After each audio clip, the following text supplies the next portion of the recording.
Well, hello, my baby gorillas. How are my baby gorillas? Fantastic, good to be here. Oh my God, in the world of us political anoraks, this is massive, massive.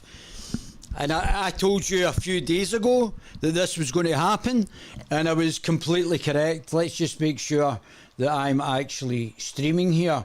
Everything is tickety-boo. I'll tell you, since I got those large soft boxes, the light and the setup time has become much quicker, which, because the setup time has become quicker, it really enthuses me to do these more often. Let's just see. Trade with Sabio Trade Money and keep 90% of profit for yourself. I'm not sure if they're preventing you guys from actually commenting, so please comment on the stream, because I'm not sure if you're actually able to comment or they're preventing it. If you're not able to comment on the live chat, definitely comment on the chat down here underneath the stream in real time, just to make sure they're not mucking about with it. Let's hear. So we're going straight over to the press conference with Nige. I'll comment on the leadership debate last night later on.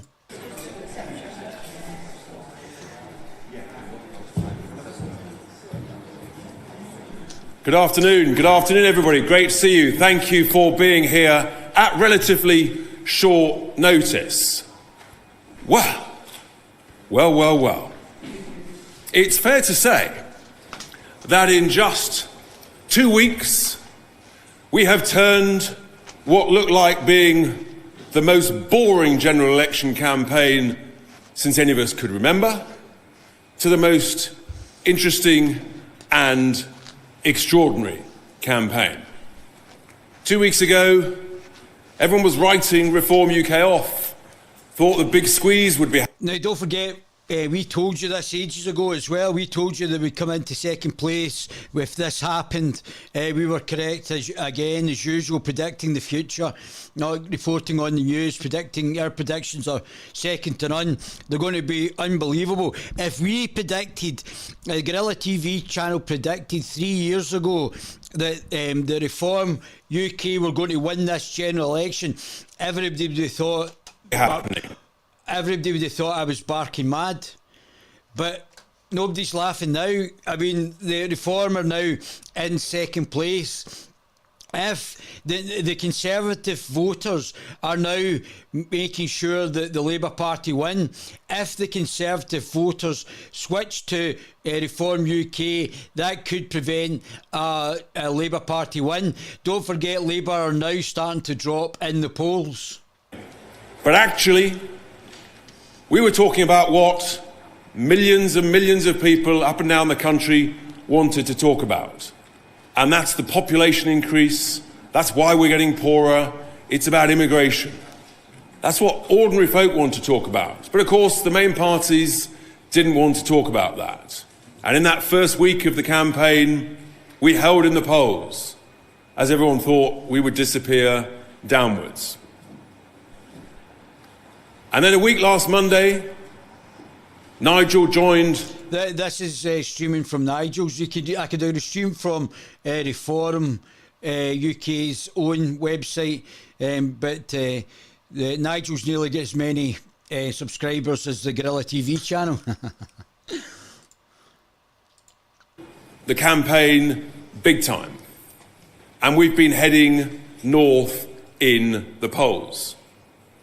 And it's quite extraordinary. I'm loving being out campaigning.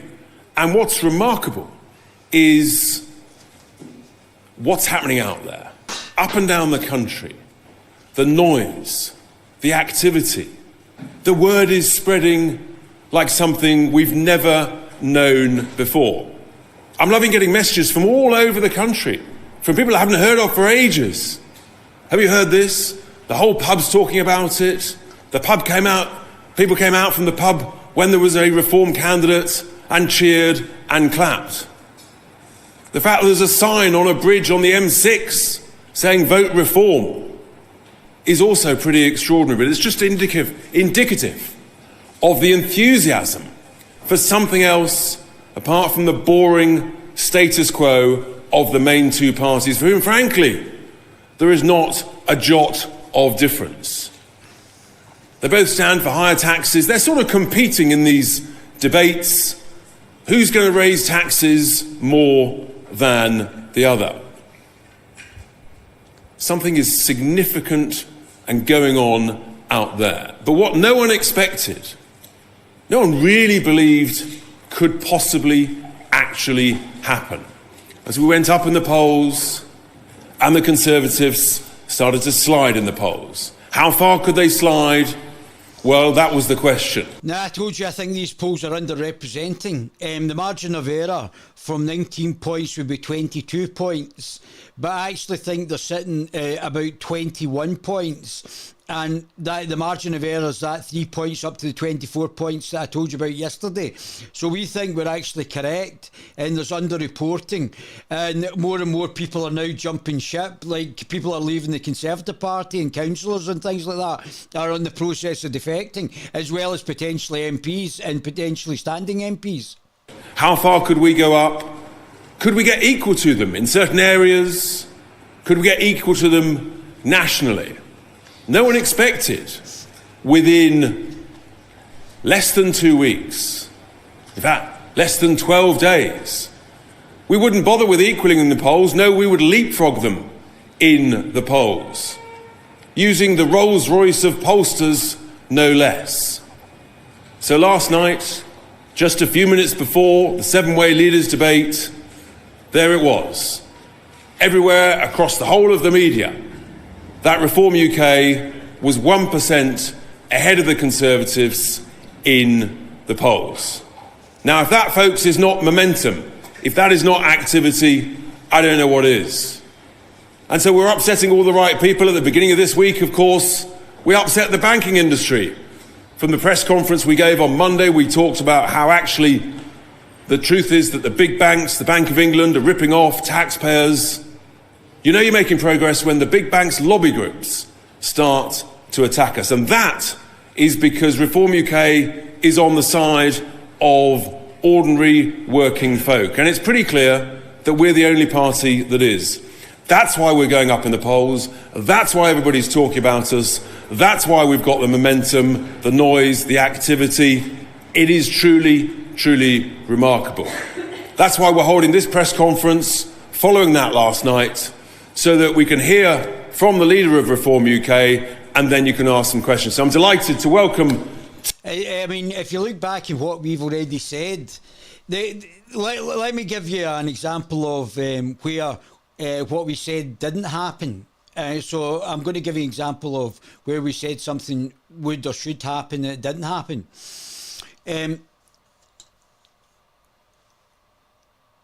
Jeremy Corbyn didn't rejoin the Workers' Party, and George got I think it's 190 odd seats, the Workers' Party. I don't quote me on that, but I think off the top of my head it's about 194 seats. Had Jeremy Corbyn, I think Jeremy Corbyn thinks he's going to get back into the Labour Party, which may happen if there's a left-wing putsch or one faction takes over another.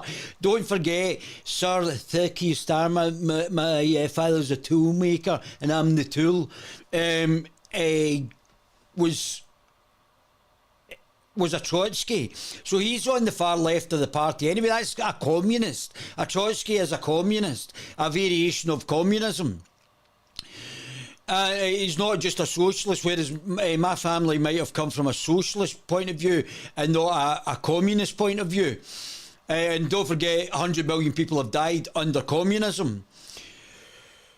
But Jeremy didn't join the Workers' Party with his pal Georgie Porgy, or his former pal Georgie Porgy.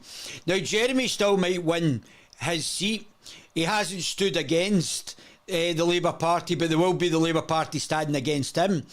Maybe Jeremy's proposal was to go back into the Labour Party, and I don't know what his plan was, but he would have got much more historical kudos had he joined Georgie Porgy in the Workers' Party, because he's never going to become leader of another political party, I don't think. But he could have became the leader of the Workers' Party, which he didn't do. And because he didn't do that, he's going to go down for the rest of his political career. I'm talking about, instead of being the leader of the Workers' Party and get elected on the back of that, he's going to go down and not be really remembered. He could have been still the leader of the Workers' Party, and now he's not. He's just going to be sitting in the back benches, and probably not with George Galloway. And he's not done anything. Had he joined earlier when I said for them to join, including Nigel, I told Nigel to join about 6 months ago, because that would have given more energy, more time. It's not beyond the pales that he might actually still win the general election, but had Jeremy Corbyn done that a number of weeks ago, they would have probably filled out every constituency, and instead of only 190 Workers' Party standing, they could have been on the leadership stage with 650 MP candidates, and Jeremy Corbyn would have been in the leadership election and on the leadership debate stage. And because they didn't listen to my advice, which was totally sound, Jeremy didn't join. He's going to stand as an independent. If he even gets elected, he's only going to be joining the back benches. There is a chance he might not get elected. I think he is going to get elected. I don't think George is going to get re-elected, mind you, but you never know. I don't think any other Workers' Party is going to get elected. And now that Reform has overtaken the Conservative Party, it could be zero. Imagine going from an 80-seat majority down to 0 seats. I mean, that's quite incredible. And now everybody has to join Reform because they're in second place to take on the Labour Party, to stop the Labour Party taking over and being a disaster as usual. To the lect and the podium, my good friend, leader of Reform UK, Nigel Farage.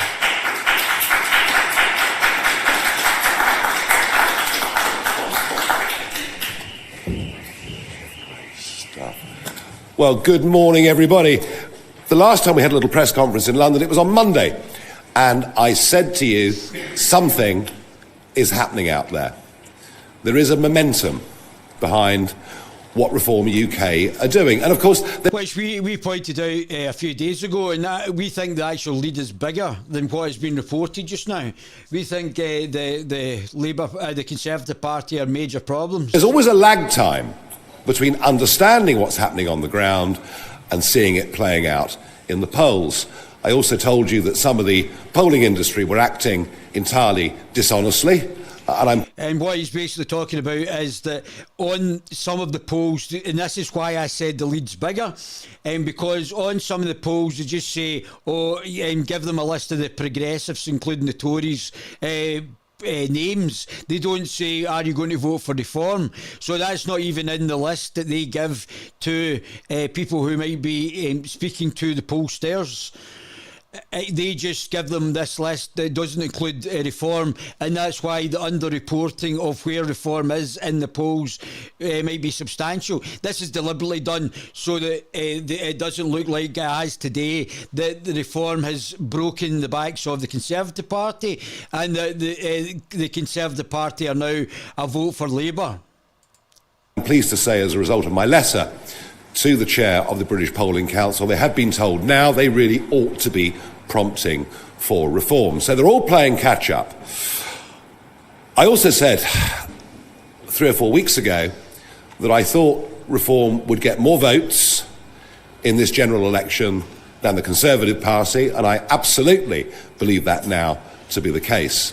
Yeah, that's not even the point now. So in numerical numbers, Reform are going to get more votes than the Conservative. Andrew Neil said it the other day there, that there's a tipping point where Reform get to a stage and then they're going to be winning dozens of seats. So there's a tipping stage. So once it gets to maybe 24 or 33%, then it gets to a tipping stage. So what's going to happen now? I'll put it in historical context. The last time something like this happened, and that's why I knew Labour would, the Reform UK would get to 24%, was the fact that the last European elections under May, the Conservative Party went to 9% in the European elections, and the Reform, well, it was UKIP at the time, UKIP went to 24%, and they won most of the seats, and they totally beat. And this is another UKIP European election type scenario, and this means that the Conservative Party could go back down to 9% because it's now pointless voting for them. They're now in second place, and if you place a vote, it's a vote for Labour, you've got to vote positively for Nigel Farage now, because only Nigel, if you're a Conservative, you can't be tribal. You have to then move away from the Conservative Party and vote Farage to stop Reform actually getting in. So yes, it was. Sorry, not getting Reform getting in. Reform getting in, not prevent Labour getting in. It's only Labour versus Reform now. Everything else is just for talking sake. The fact is that even though just now at this level, the Liberals might become, even though they'll get a less share of the vote, which is going to cause all sorts of calls for proportional representation, the first past the post, you're wasting your vote now voting for the Conservative Party, and you have to move it quickly to Reform at the election. If you don't vote for Reform, as I said, you're letting Labour in. Light last night to see that the inflection point has arrived. The momentum that Richard and I are seeing on the streets and on the doors is now filtering through, and we are 1 point ahead of the Conservatives. But just bear this in mind. But this is now, you're going to see defections of councillors and defections now of actually potentially Conservative candidates and Conservative MPs. It's now, we're now at the tipping point. The Reform is only going to increase in the polls now, and the Conservative Party are only going to reduce in the polls. And we also saw that the Labour Party are now down to 37% and dropping like a stone. So it's all to play for. If more and more Conservatives go to Reform and the Labour Party keep falling, we're going to see 33% for Reform. Don't forget, I think they're on 19 just now, so it's not that far away. That they would start getting a lot of seats. They get a lot of seats in the UK. We are well ahead of the Conservatives. They would become the opposition. At this stage, the Liberals are going to become the opposition, which will be a disaster. So if you don't want the Liberals to become the opposition and the Labour to have a massive majority, you have to vote Reform UK. In the North East, in the North West, in Yorkshire and the Humber, in the East Midlands, in the West Midlands, and in parts of Eastern Region. And in what we all call the red wall seats, we are significantly ahead of the Conservatives. And so I think Penny Mordaunt was a little bit shocked last night on the ITV debate. I don't think she had a very good evening, really, all round, because they're still pumping out the same line, that if you vote for Reform, you will get Labour. But the inflection point means that actually, if you vote Conservative in the red wall, you will almost certainly get Labour. A Conservative vote in the red wall is now a wasted vote. We are the challengers to Labour. We are now the real opposition. And this needs to be reflected. As I said, it's beginning to be reflected by the polling industry, but it needs to be reflected by the broadcasters as well. Because Ofcom, on the guidance they've given to broadcasters, say that really the most important of all the factors is the performance in the last two general elections. We haven't stood in the last two general elections. It's as if everything about our politics is designed to stop new boys and girls coming in and to keep everything the same. At the moment, broadcasters are giving our party 8% of their coverage, which clearly is nowhere near in line with where we actually are. But there's something else I want to ask for today. The BBC will be having a leaders' debate, a four-way leaders' debate with the leader of the Liberal Democrats, the Conservatives, Labour and the SNP, and that takes place next week. That should be happening. You're going to ignore the second largest party polling just now in the UK, who are the opposition to Labour. If that's not that's like the polls, the media, everything's gerrymandering for the globalists. And I think we can demand of right now that the BBC put us into that debate. Yeah, and everybody should write to the BBC and complain. I would also very much like to do a debate head-to-head with Keir Starmer. Yeah, and I think that's correct. I think there has to be head-to-head between first and second place. That we need to get that sorted out as well. So when you're complaining about Nigel's not there, complain about getting a head-to-head with first and second place. The reason's very simple. We think that this should be the immigration election, because whether we're talking about rents, whether we're talking about housing availability, whether we're talking about access to GP services, whether we're talking about pressure on infrastructure, there is no aspect of our national life that is not touched by the massive population crisis this country now faces, directly as a result of immigration policies that were started by Labour but accelerated by this Conservative government. And I thought it was very interesting to see the Labour manifesto, where Keir Starmer lays out his 6 priorities for the country, and not one of those 6 was mass migration into Britain. So we're very much of the view that nothing... It was point 1 to 6 was to talk about his dad was a toolmaker. Will change under Labour, who knows? It may even get a little bit worse. I would love, as I'm now the leader of the opposition, I would now love... Well, I thought that was fairly obvious to everybody. Well, this is true. Numerically, he is. So, on the amount of votes cast, he would be. But because of the way that the concentration by the Liberals in certain seats, Nigel won't be second in charge. Love to do a head-to-head with Keir Starmer to ask him why. Why, if you're going out looking for the working people of Britain to vote for you, have you not put this in your top 6 priorities? What is for certain, people are beginning to realise this, is the election is over. Labour have won. It's merely a debate. Well, I don't know if they have, actually. It depends on how many Conservatives start realising that it's a lost cause and start voting for reform. If more of the left come away and join reform as well, if more people who had voted for Boris vote for Nigel, people move away from the Conservatives' disastrous tenure and disastrous election campaign, move to reform, I think it's game on, to be honest with you. I think you should be trying to get to 33 and become the official opposition with actual representation in Parliament.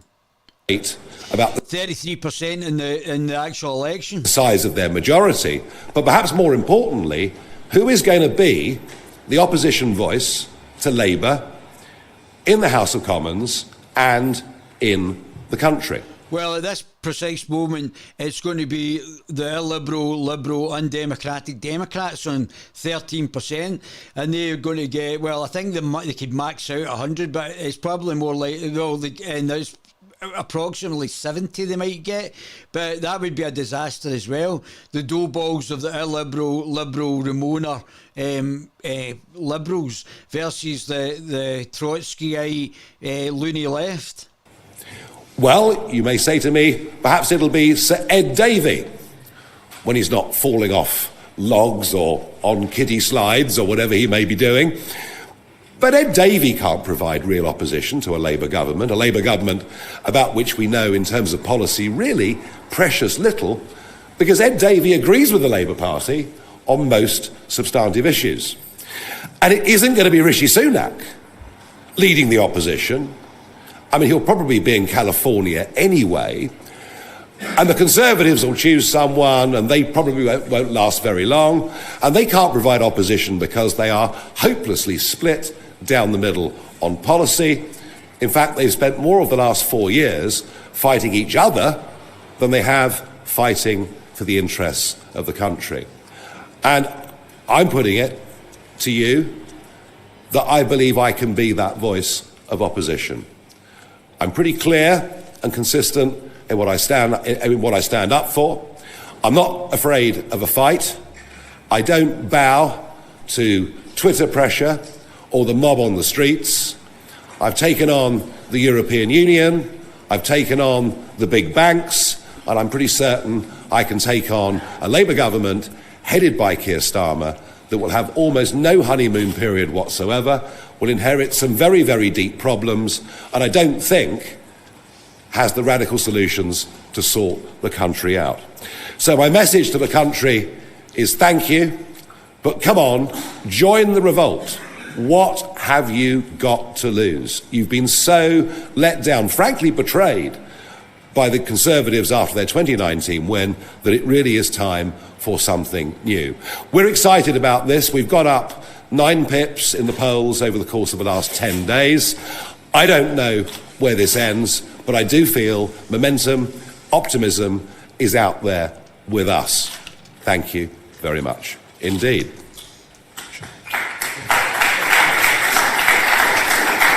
Thank you. So, that's the formal bit. Then we'll take some questions from the media. I think Chris just beat the two Chris's. Chris Hope just beat the Chris Mason in that race. Chris Hope. Can I just ask, when you ask a question, then you might stand up because the camera. Christopher Hope, GB News. Nigel Farage, we've been here before in 2015. You get all these votes piled up and 1 MP in 2015. What will change this time? And if you get maybe 4 MPs, as David Bull told GB News last night, and you're in second place, and the Tories are in third place, and they get 80 or 100 MPs, what does that say about our electoral system? Well, first things first, Chris. We got 4 million votes. When I led UKIP in 2015, we got 4 million votes. And you're quite right, 1 seat. You know, never in the history of British elections had so many votes counted for so few seats. And I was deeply frustrated by it, and I'll admit, pretty wounded by it. I mean, wounded to the point where I pretty much said to myself, I never ever want to do this again. But here I am, back out of retirement again. We're not going to get 4 million votes. We're not going to get 5 million votes. We're going to get a very, very substantial number of votes. I genuinely think we can get over 6 million votes. I don't know where the ceiling is. But when you start to get through, I mean, think about the Liberal Democrats. Now, albeit they've got a much more developed ground game than we've got, and we know that, but the Liberal Democrats sort of went from 10 seats to 50 seats by just getting through that electoral threshold. Whether we get through it this time or not, I don't know. But remember, this is not a short-term commando raid. This is a 5-year commitment. This election is our first step towards building for 2029. So however many seats we win, you have my absolute assurance that our campaigning for the 29 election, our building of a big movement in this country, will begin the very next day, on July the 5th. If we did finish up with a huge number of votes and a paltry number of seats, do you know what it would do? It would tell us, yet again, that Britain is broken and Britain needs reform. And that reform includes the electoral system, that reform includes the abomination that is the House of Lords, and that reform includes the right, as people in Switzerland have, to call referendums on key issues if they think their government and parliament are out of touch with them. Thank you. Thank you. Chris Mason, BBC. Thank you, Mr. Mr. Farage, give us an insight into your dreams when you're at the shaving mirror in the morning. It's difficult, isn't it, for smaller parties to make an imprint in the House of Commons, however well you do, however popular you are. Are you dreaming of the moment of being the leader of the opposition, standing there at the dispatch box, potentially throwing questions at a Prime Minister Starmer if he wins? Thank you. What I see in the shaving mirror every morning, looking back at me, I think, gosh, where have the last 40 years gone, you know? But there you are. I'm sure I'm not the only one in the room that has that sensation. Well, I'll tell you what. I led a group in the European Parliament for 15 years.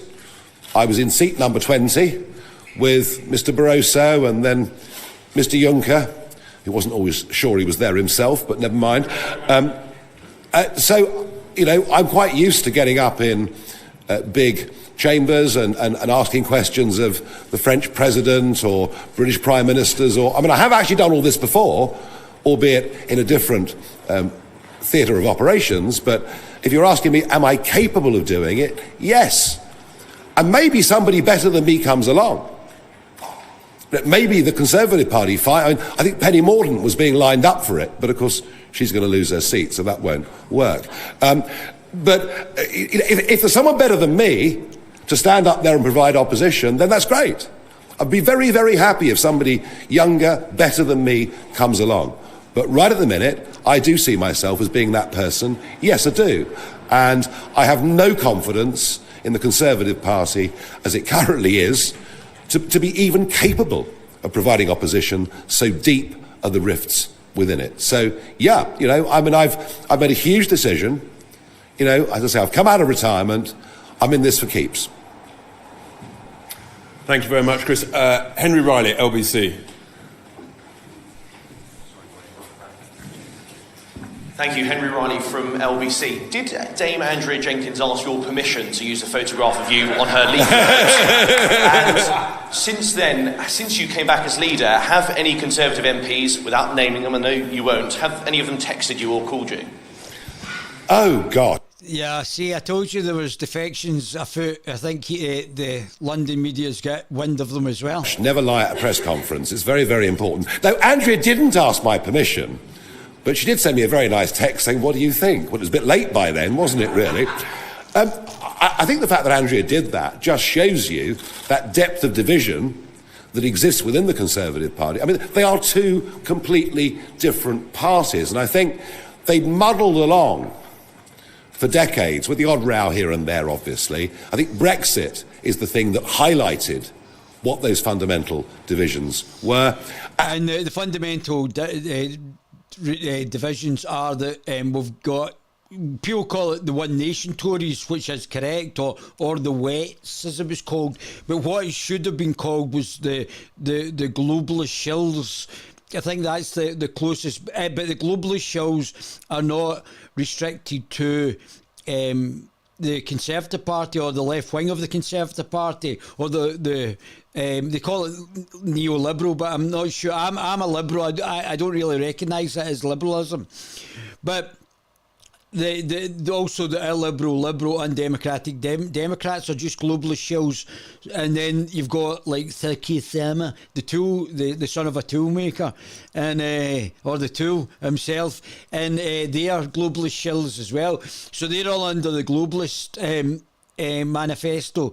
And you've also got the fake nationalists, whether it's Sinn Féin or the SNP or Plaid Cymru. All of those fake nationalists are just globalist shill parties, and they're on the globalist manifesto as well.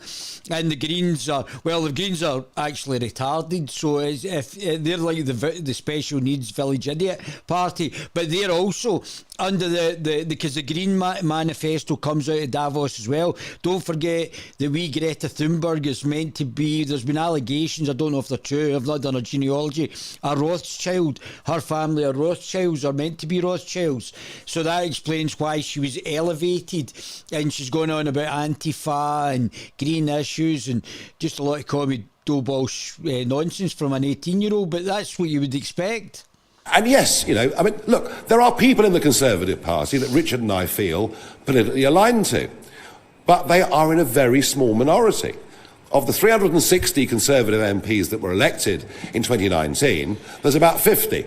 Because Conservative Central Office is captured by the globalists, and they just want to bring in other globalist show fake Conservatives. Just globalist shows, that's what they want to MPs. Probably, that would take our view on many things in the world. The rest... That's not the same as the rank and file of the Conservative Party. And these people are parachuted into, not selected by the local party, but parachuted in by central office. This is your MP. He's a globalist show for Baldy Dr. Evil in Davos. Here you go, like a limpet. Don't. And that was why, when I went to the Conservative Party conference... Are you guys saying anything? Are you guys saying anything? Oh, there you are, there. Yes. How you doing, Johnny boy? The madman has done it, even if he doesn't win it. It's tremendous. Yeah, it's excellent, Johnny boy. Yeah, he's done it, and exactly what we told him to do as well. So they basically done exactly what we had already said for it to do. I don't know what's happening with my computer. I don't know why all of this has disappeared. All the icons have disappeared here. In Manchester last year, albeit with a GB News badge on, I was hailed like a hero for the membership, but most of the MPs sort of walked past and couldn't even look at me because I'm so absolutely ghastly. If as we go forward, we establish this bridgehead in Parliament, and the splits in the Conservative Party become ever wider, and I suspect my presence will perhaps even help to widen those splits, then some of those people that we like will be very, very welcome to come to us. It's as simple as that. Now, I've got a new game for you as well, actually. Oh, gosh. Yeah, if you look at Conservative MPs' leaflets, I want you to try and count up how many times you see the word Conservative. I've looked at half a dozen, and I never got beyond the number of 2.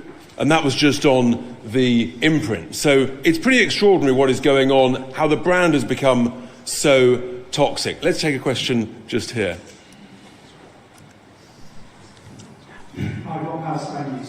Isn't the most realistic way of you becoming leader of the opposition after this election to join the Tories? And can you rule that out? Boring. No, they're done. The brand's done.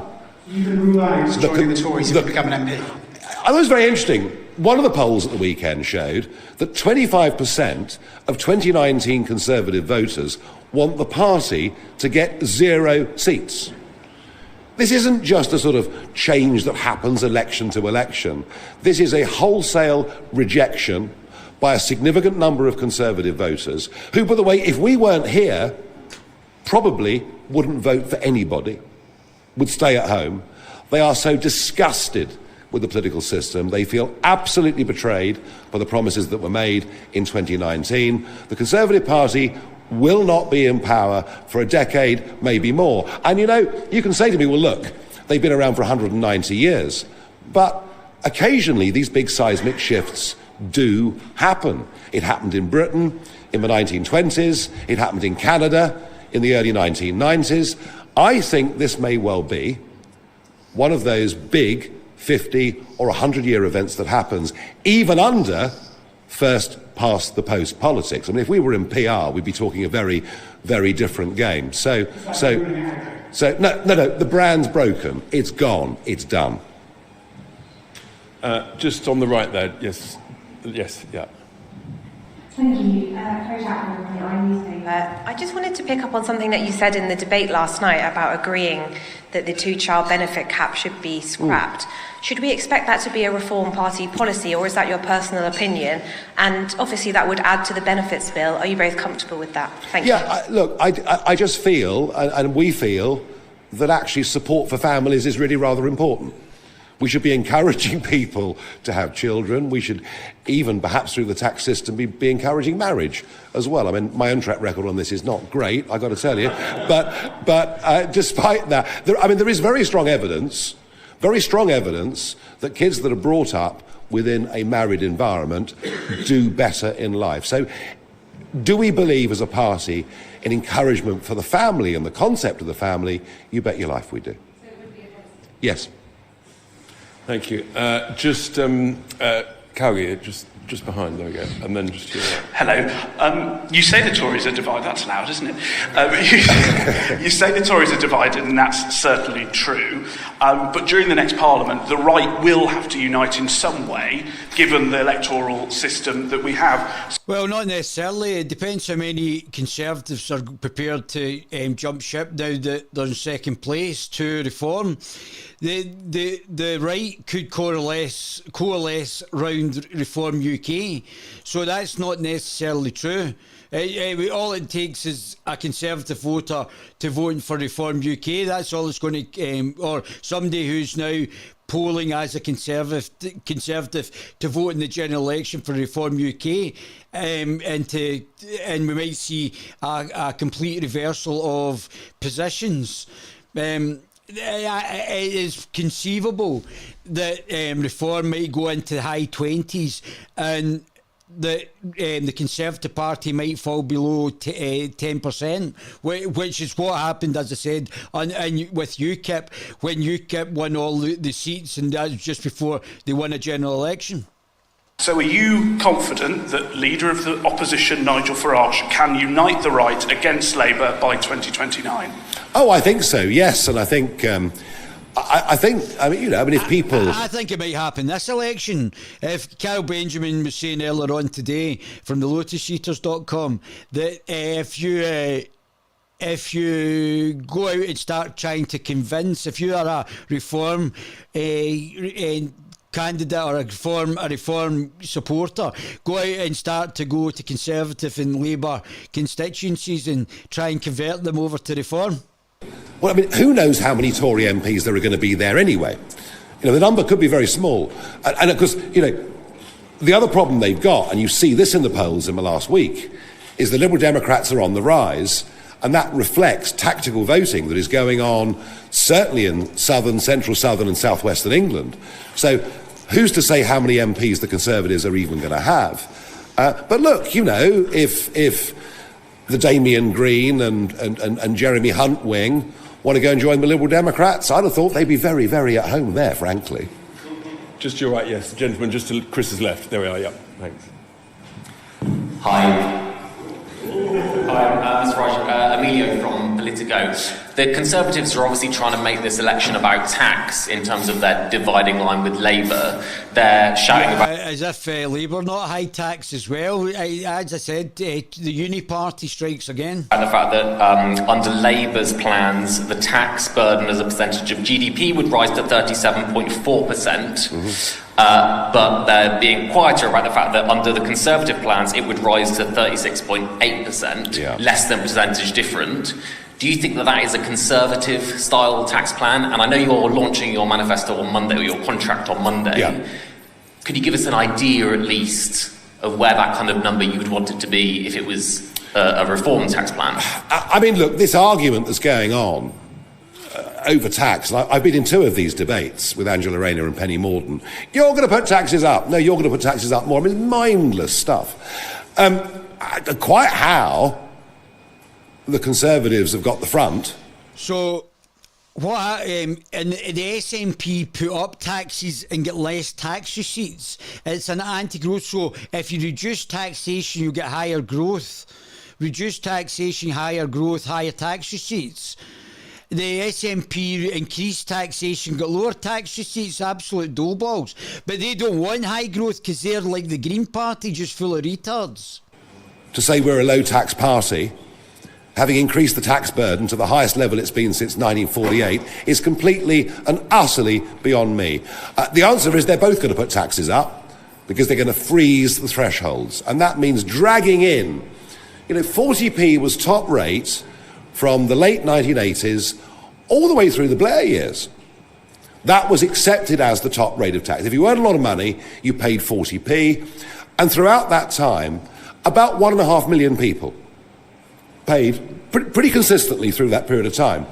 By the end of 2027, under current plans, 8 million people will be paying 40p tax. And that, to me, illustrates just what's happened, just where the tax burden's gone up in Britain.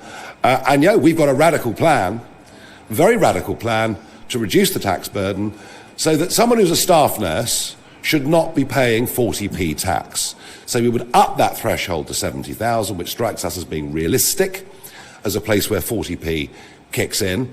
But more significantly, what we will be unveiling and explaining fully and talking about on Monday, and you're quite right, it's not a manifesto, because the word association with manifesto is lie, so we're not going to play that game. It'll be our contract, and it'll be what we're going to campaign for in opposition, the arguments that we're going to make in opposition. We're not pretending we're going to be in government, we're not. Not this time, anyway. So the radical plan is to raise the level at which people start paying tax to £20,000 a year. And if that's not going to help the working man, which might also affect the Labour vote, I don't know what is. It'll be a mass simplification of a tax system. It will take many, many pensioners who, if they've got the working man and women, small private incomes, are now being dragged into a tax system, out of a tax system. It'll take a total of 7 million people completely out of tax. It'll mean fewer civil servants, isn't that good? But it'll also, more significantly, genuinely give those on benefits the incentive to go to work. And I think, sometimes we talk about people on benefits, and perhaps people use slightly pejorative term about those on benefits. Well, actually, many are trapped, completely trapped. They go back to work, they work more than 16 hours, they start to lose in tax what they're gaining, they may as well just stay on benefits. And this is a real way to get people back to work, and if we do that and succeed with that, which we think, understanding human nature as we believe we do that it will, that means less reliance on unskilled, cheap foreign labour. Now, I know the big employers will scream and shout because they become addicted to cheap foreign labour. So I think what we've got to say on tax is actually radical and genuinely interesting, and we will outline all of it. But what you should do is allow them to keep the benefits and work at the same time. And that way, because of security. Say, for instance, I went into a job and then I get sacked 3 months later. I have to then go through the full process of signing on again. So if you don't have that difficulty, or there's a tapering off period, or an instant being able to go back on benefits if you come off, if you try and go back into work, or you can do so much work while on benefits, there must be multiple ways so that you've got the security, because you could lose your house, you could lose many things by going back into work and coming back off it. You have to start to allow people to work and also have the continuity of being on benefits. I don't know how that would work. I've not put my big brain towards how that's going to work, but there has to be like a group discussion on how to get people to have continuity, get on benefits, but still have the ability to go back into work. And there's work to be done there. On Monday. Thank you. Only yesterday, I mean, it really is a very serious issue. I had 2 pensioners yesterday say, you give with the one hand where pensions go up, but all of a sudden it's all gone in tax. And you say, what's the point? It's a massive, massive issue. ITV. Thanks very much. Harry Watson, ITV News. I'll stand up under instruction. This is clearly a moment for your campaign. Are you ready to take advantage of this? Do you know where these voters are? Are you able to get your supporters out on polling day? Is your party in a state to capitalise on this moment? It's a very good question. Not really. No, I mean, look, we're not as organised and as developed as the Liberal Democrats. They are very, very good at their ground game. They've got a network of councillors they built up across the country. That's why I think Richard could have got more councillors in the elections. He shouldn't have been getting prescribed by Hope Not Hate, a bunch of communists like Hope Not Hate, who have killed 100 million people. It's very difficult to listen to communists talking about hope and hate when there was people starving and they had to eat their own family members to stop them starving in Germany, in Ethiopia, and in the Ukraine through communism, and they're telling us about hope and hate. I mean, really. We're honest with you. What they should have done was get more people to stand at a council election. Admit we're not in that position. So the way that we do it, and it's back really to Chris Hope's question right at the very beginning, the only way we can do this is we have to get the total number of votes well up over that 6 million figure, and if we do that, we will start to break through and win seats. So I don't know what that is in percentage terms. 6 million. I think it must be in the 20s. I think 24 to 34, 24 to 34 or 33, and then they're starting in the territory of starting to actually win seats, which is going to be massive for them. Is there a ground game for us? Yes. Are people now coming forward enthusiastically to help us? Yes. Are people coming forwards and giving us 25 quid or more to join the party or support the party? Yes. Money is flowing in through the door. Support and help is coming in. Look, I'd have loved 6 months at this. I told you 6 months ago that you should have given 6 months to this, because you could have won. Everything's teed up for you to actually win this. With Sunak being so bad, the disastrous campaign, the D-Day thing. So if you'd listened to me, if people had listened to me and done it when I said to do it, then they would be a lot further forward. 6 months at this, but we haven't got 6 months. We've got 3 more weeks. We're making the best of what we can, but I do think there's a very, very big gap in the electoral market out there. If none of the above was on the voting paper, quite a lot of people would have been tempted by that. I also think what we'll do is we'll bring people out to vote who the other parties can't reach anyway, because they will have been non-voters before. And a significant chunk of our vote already are people who otherwise would not vote. Yeah, make sure you're registered to vote. Go online today, go to your local council, registration of voting, and make sure you're registered to vote and vote. So look, are we fully in a position to capitalise from this? No. But are we doing our best as we go? Yes. And if we can win that really big mass audience, then I think we'll surprise even ourselves with how many seats we can win. Look, it's an if. Of course it is. Everything in an election is. But I do think momentum and trend is with us. It's actually one of the saddest things you hear on the doors, where people say it's not worth it, it won't make a difference. This time round, actually, I think there is a sense of belief that it can make a difference, that it's a journey. It just feels very, very different to before. Yes, gentlemen, just there. Thank you very much. Jochen Bittner, German news weekly Die Zeit. Mr. Farage, if you would allow a question from the German perspective. As you know, there is a similar party in Germany which manages to tap into the pool of disenfranchised voters who have left the Conservative Party and also the Social Democratic Party. Now, this party, the AfD, they have also grown very quickly, and they ran into the problem that a number of their candidates held views that were quite damaging to the party. So how do you want to prevent running into a similar problem? No, it's a good question. I mean, the AfD, I knew the founders of the AfD and I saw them in the European Parliament, and of course it was actually founded by academics who were really worried about Germany's place in the euro, and that was the main thing that got the party going. Yeah, look, they've had some real wrong-uns in the AfD, not at grassroots level, but at quite senior elected level, out in, as you know better than me, out in some of the Länder.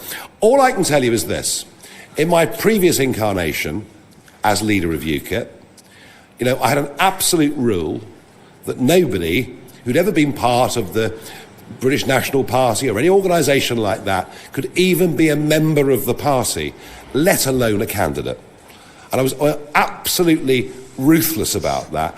And I think because I did that, I would honestly say to you, I did more to destroy the British National Party as an electoral force in Britain than absolutely anybody else. And the same thing applies this time. And of course, because it's been a very rapidly called election, and because 450 of our candidates have never stood before, they're not sophisticated politicos, they will have liked things on Facebook with links to somebody else. It doesn't make them extreme right or far right. I don't want support from people like that. I've never had the support and worked with people like that. I never will support people like that. I'm as acutely aware of the problem we are in a better place with all of that than the AFD. Of that I have no doubt. And yes, of course, we're going to have our problems with candidates, as every party is, with a very, very rushed election. But it's funny, really, even though there are 651 seats up for grabs in the Commons, in most of the United Kingdom, there are really only 3 names people are going to vote for. They're going to vote for Sunak, Starmer or Farage, and that's the reality. Just there, hi. Hi, Sophie Huskisson from the Daily Mirror. So lots of people obviously got to see you again on I'm a Celebrity last year. Lots of me, yeah. Your former campmate, Fred Sirius, has said that after spending 3 weeks with you in the jungle, he doesn't think that you have a vision and he thinks that you just rant. What's your response to that? Jolly good, Fred. Happy birthday. Just at the front here, yes. Thank you very much. Sun newspaper. I want to ask you a question that's been put to you in Dover and a question that's been put to you in Clacton, and both times you've sort of batted it away rather speculatively. But now, as you say, the inflection point has happened. It might be one you're slightly more happy to answer. And that is, how many seats do you think you can get, or how many seats are you targeting? And if you won't give us a straight number... Well, man, I'm frustrated with that question. How's he going to know? They're not going to know until probably the last week. So there's still 3 weeks to go. So they're climbing in the polls. Both the Labour and Tories are falling.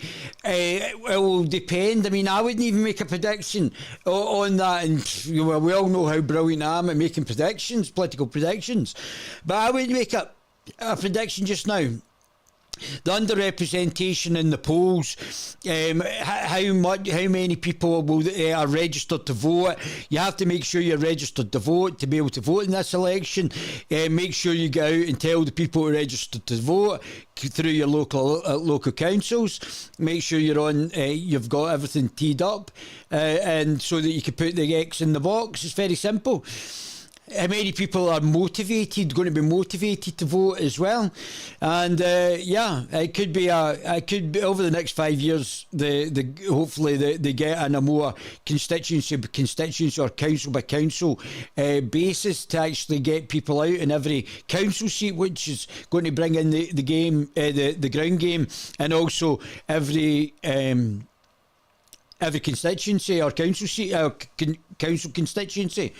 That they have representation of the party in each one of these, or at least areas of Scotland. So, of Scotland, of the UK as a whole. Even I don't know. I told you all bets are off at this election. How many are Georgie Porgy going to take away? How many? The Labour Party already falling. The Reform UK is going up. It's an imponderable. It's a total waste of time actually trying to guess. That's how long's a piece of string question. The ballot box gods came down from the sky on July 4 and say, Nigel Farage, you can win in Clacton on Sea, but that is it. There is one Reform MP in Parliament. Is that a deal you would take, or would you chance your arm with the electorate? Oh no, if you gave me a chance now to say, would I take Clacton and nothing else, I'd say no. Absolutely not. We will win many more seats than Clacton. How many? Well, perhaps I can be more specific now than I've been before with you. I've literally got no idea. I don't know. I haven't got a clue. What's your target? I haven't got a target. I'm travelling optimistically, doing the best I can, building what's going to become a very, very big mass movement over the course of the next 5 years. Just you watch. Just hear it. Thanks, Camilla Long, Sunday Times. Nigel, leading on from the last question, are we to take it then that Clacton is not enough for you? Clacton is not enough. That I will agree with, yes. What are you going to do for the people of Clacton? Do what I do and have done for many, many years when I was an MEP. You know, it's quite interesting. If I write a letter to banks or authorities or people with whom constituents have problems, they generally jump up and start to do things. So I do think I could be a champion for local people who've got problems with, you know, they might be running their own business or whatever it is, and I can do that for them. But, you know something? Clacton is at the end of the line. It's the terminus. It can be easily forgotten. And it would be accurate to say that, of course, it has had some levelling up money, that's true. But kind of once levelling up money is spent, that's sort of it, really. You get a few pretty new buildings or whatever it may be. What I would hope to do, can't promise, what I'd hope to do as a national figure is attract some genuine business investment into the constituency. There are parts of that constituency that are genuinely really pretty hard up. You know, cost of living crisis, energy bills, things like that. It's very, very real indeed. And yet, there are 2 or 3 world-class engineering firms operating from within that constituency. If I can help showcase that and get more investment for them, I will have done my job as their representative. As I say, it would be foolish of me to guarantee I can do it, but I will damn well try. Lady just there with a hand up. Rowena Mason from The Guardian. What number of seats would make you feel happy to wake up having won on election morning? You said Clacton's not enough. If you got, say, 10, would you feel happy and satisfied by that? And secondly, has Reform got enough money to fight an election on this sort of nationwide scale, given you can see that the major parties, the Tories and Labour, are spending sort of £35 million each? I said earlier that money was coming in every day in small 25 quids, and we'll raise, we will raise 2 to 3 million pounds in 25 quids, and that's great. But the real answer to your question, and I can be more direct on the second part of your question than the first, the real answer is, right at the moment, we do not have the ammunition that we need, and we're going to need for the establishment counter-attack that I expect to begin from the Labour Party as well, pretty imminently. So, no, we do need to raise money, a lot of money, very, very quickly, and that's something we're going to be focused on very heavily for the course of the next few days. So, yeah, we are the underdogs. We are the underdogs in every sense, and we haven't had much time to really get ready for this election. So, no, we do... I would admit a weakness there. We do need to raise a lot of money and do it very, very quickly indeed. We're trying. We get your money in tonight. Genuinely are trying. How many seats would make me happy? I refer to the previous answer to the Sun newspaper. I have no idea. We're on a journey. We've got momentum. Let's see where it goes. All right, great. Is that good? I think that's it. Thank you very much indeed, everybody. Thanks for coming. Really appreciate it. Excellent. I thought I would just do a relatively quick one there. That's great. What are you guys saying? He's charming people. What's his name? The Guerilla Daddy ahead of the rest as usual, David. Thanks, Johnny boy. That's right. He's charming people. Get the back, Mark. Stefan, I don't know who that is. Donna, see Sturgeon in deep shit over covering groomer express reports. Yeah, I might cover that later on. I mean, really, honestly, with Nicola Sturgeon's tenure as First Minister is going to go down as a disaster. It's absolutely incredible, Donna. The fact of what she's actually done and the fact she might be a mass murderer. It's not, I'm laughing ironically, and the fact that she might be a mass murderer in the fact of allegedly putting people with COVID in old people's homes for them to catch it. And she allowed the conference to come in with Nike that spread the COVID in the first place. So she might have facilitated us all getting locked in their house for 2 years so she could do her wee briefings. And not to mention any negative effects by people who have taken the vaccine that might have died now. It could have up to and including died. Absolutely horrific, Donna, to answer your question, pal. Right, my baby Gorillas, thought that would be quite a good one just to cover. Where is that? There we go. I'm off. Love my baby Gorillas.